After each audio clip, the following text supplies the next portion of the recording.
Mana? Oh, dia mengala pula.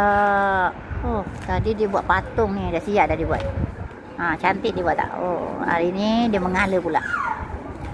Dia mengala pula. Ya. Cikgu dia pun siap bawa color sekolah tadi ni Sampai bawa color. Macam-macam dia bawanya. Ya. Cikgu dia ni. Cikgu hospital. Ya, dia mengala lah aktiviti dia kat hospital. Tak bosan ada Oh, rupanya ingatkan duduk baring makan handphone je. Rupanya ada bagi hadiah. Oh, dapat hadiah lagi. Wow, cikgu bagi hadiah lah. Bestnya. Ni kat hospital ni. Hospital. Aiskrim. Oh, aiskrim apa ni? Rasa ni Jambu. Jambu Ni aiskrim apa? Jagung durian. Pandai kau color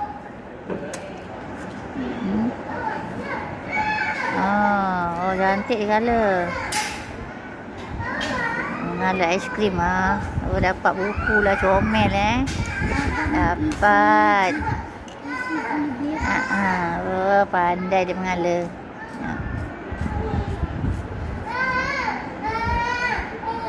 Dan kat sana, fokus sini.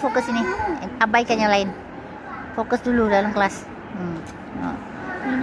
Oh, dia cantik sikit color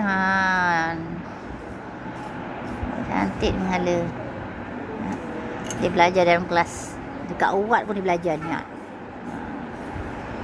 Color. Oh, fokus dia belajar. Tak ada orang kat hospital, tak ada orang.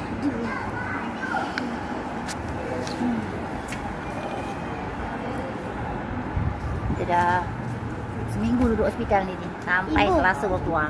Ini warna apa? Tengok budak belajar ni,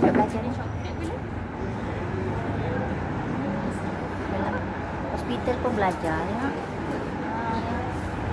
hospital belajar dia.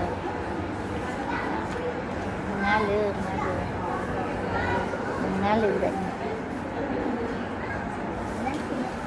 Belum lagi banyak aiskrim tu.